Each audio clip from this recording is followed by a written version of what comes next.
Is there more to midlife than just getting through it? Absolutely. Welcome. I'm your host, Debbie Cunningham, jazz artist turned midlife mentor, and I'm here to say to you loud and clear, it's time for your midlife crescendo. Welcome back, friends. How are you doing in this midlife season of yours? I'm just back from Pennsylvania helping my parents for a week after my mom's eye surgery. And I'll be returning soon for my dad's pacemaker surgery. I'm right there with those of you caring for loved ones and balancing your home life too.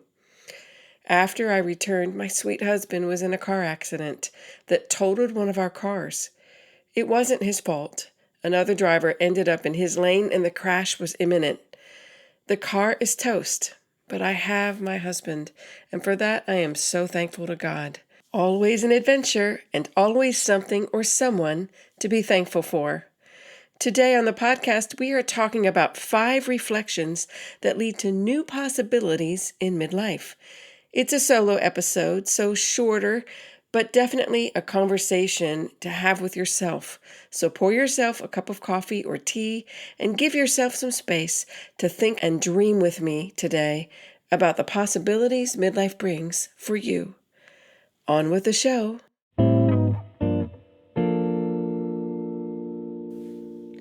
So midlife is the season between the ages of 40 and 60.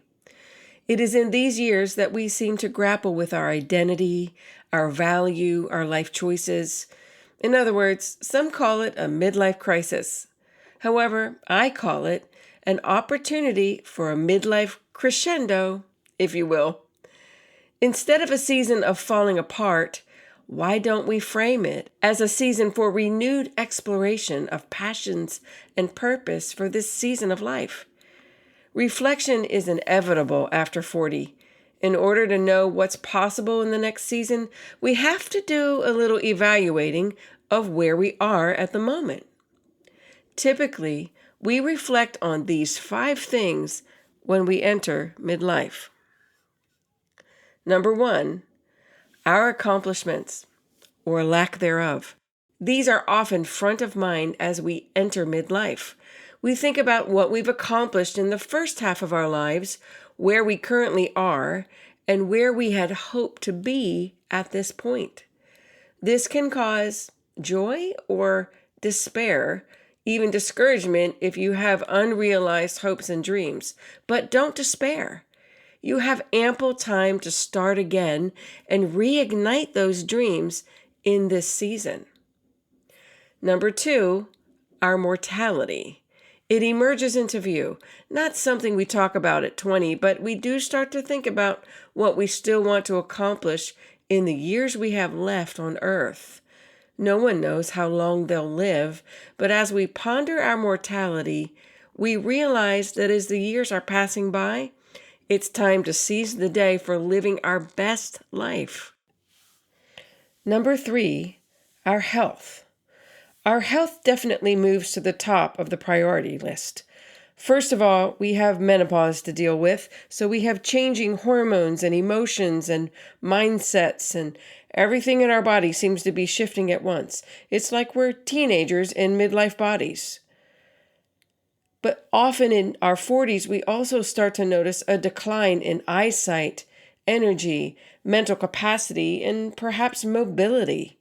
So we have to make our health a priority to keep doing all the things we love to do. Sorry to be the bearer of bad news, but your energy is going to change. A friend once likened it to playing a video game and suddenly losing half your battery life. With each passing decade, there seems to be a downshift of energy, and if we don't make our healthy habits a priority, it will just get worse. Our genetic history should inform us in this season too. Just because your parents had specific diseases doesn't mean that you will also. However, if your family has a history of heart disease, for example, perhaps you should pay attention to your heart health to change that family health storyline. Number 4, finances.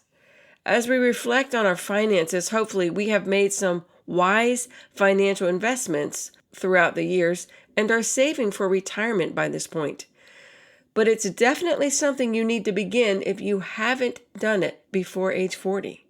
It's late, but it's never too late to start because you have at least 20 plus more years before you retire, most likely. So you have some time to at least get some money put away.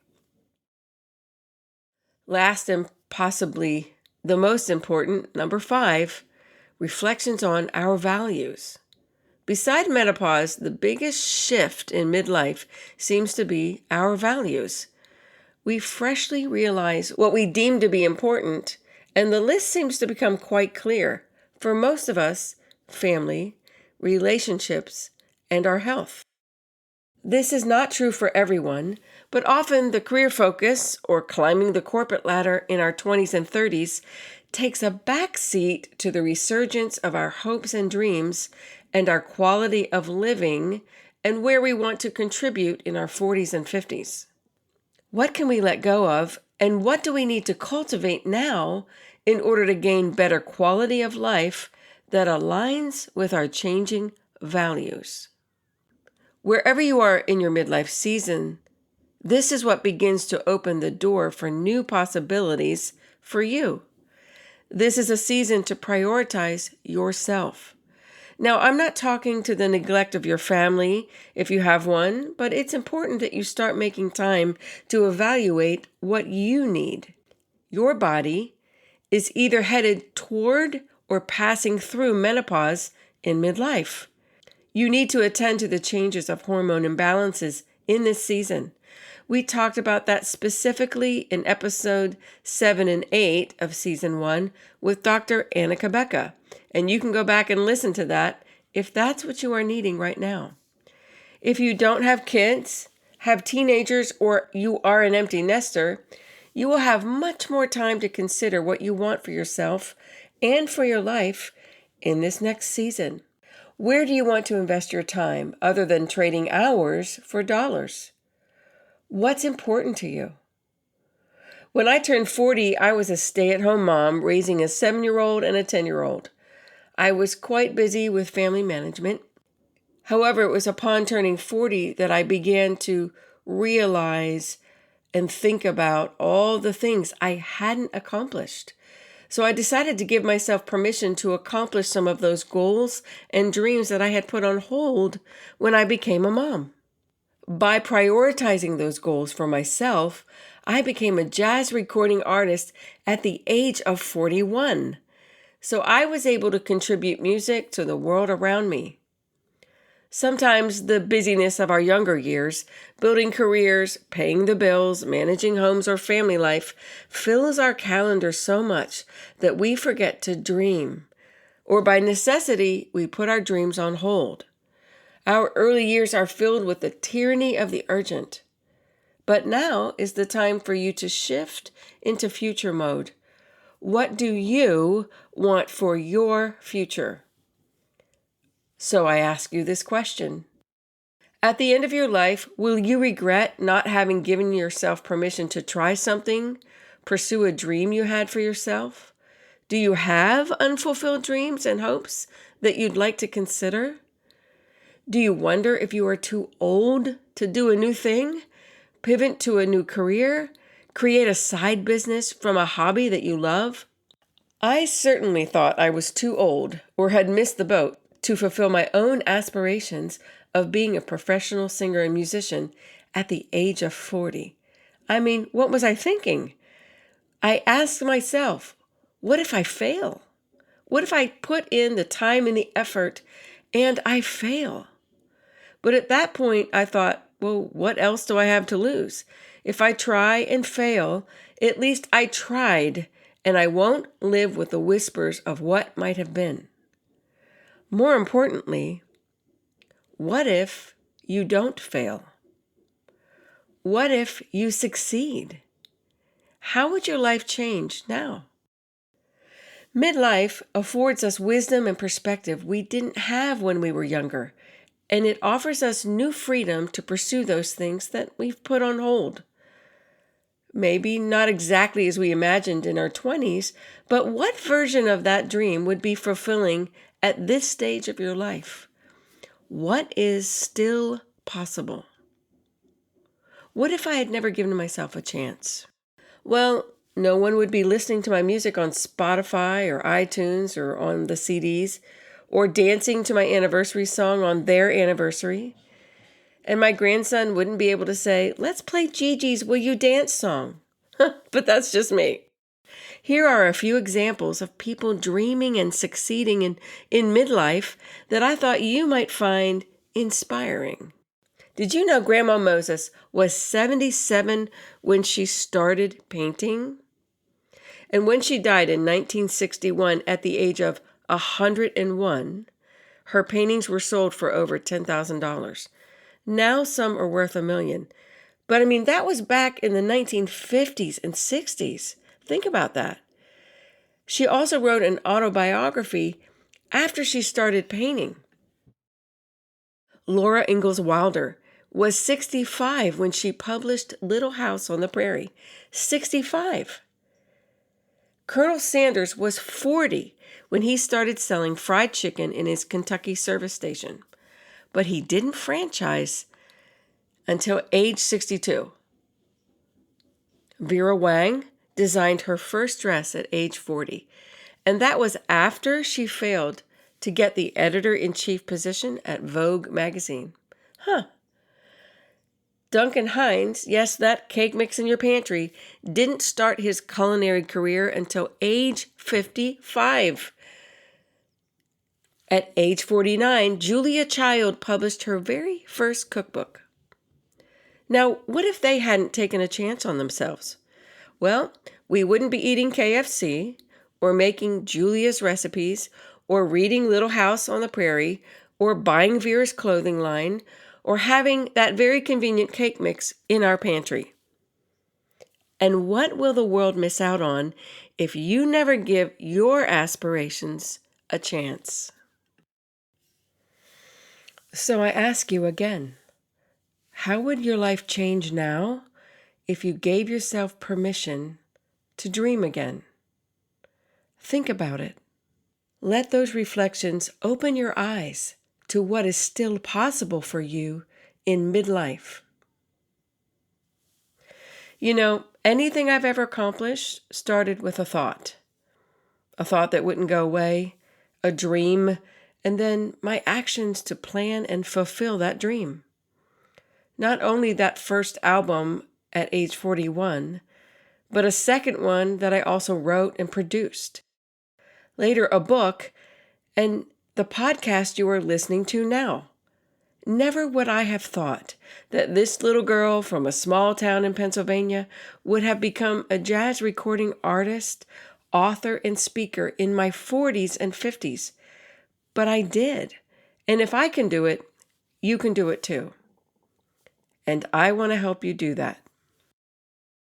For several years, I've taught a masterclass and a 4-week workshop helping women launch their goals and dreams in midlife, showing them the tools that I used for myself to launch my own dreams. Next month, I'm releasing that workshop in a brand new digital course called Midlife Crescendo Blueprint. You will be able to take it on demand and give yourself not only permission, but a blueprint to follow to make those dreams a reality. I'll be offering it at an introductory low price, so it's affordable for everyone, but only for a limited time. I want to give you every chance at succeeding with your own dream, but it'll never happen if you don't take action for yourself. This will be a fun, easy-to-follow format that you can do at your own pace and your own schedule. Interested in learning more? Go to midlifecrescendo.com and click the red button that says Midlife Crescendo Blueprint Waitlist, or debbiecunningham.net/waitlist, and sign up so you are first to be notified when it is released so you don't miss our introductory offer. And in the meantime, I'll send you a link to my free masterclass to get you started right now. I hope hope this episode made you realize you have so much possibility and living left to do in this season of life. Now, I happen to know that some of you listening are in your 60s and beyond, so you're a little past midlife, but I want to ask you a question. Were you surprised that Grandma Moses started her painting career in her 70s? I totally was. But it just shows us that God came to give us life to the full, and that means until the day we leave this earth. So keep dreaming, friends, of what can be next for you, even if you just want a quiet life by the sea. Beach house, anyone? Did you find this episode insightful or inspiring? Would you take a minute and rate or review this podcast wherever you are listening? The podcast apps prioritize highlighting the podcasts that have the most reviews. So I really need that for Midlife Crescendo so other women can find it and be encouraged in their midlife season just like you. So thank you in advance for helping me with this. In the coming weeks, we'll be talking about breast health awareness and other midlife topics. So be sure to tune in each Monday so you don't miss an episode. Thanks for tuning in today, and remember, midlife is just a brand new season to find your passion and purpose for your grand finale. Talk next week.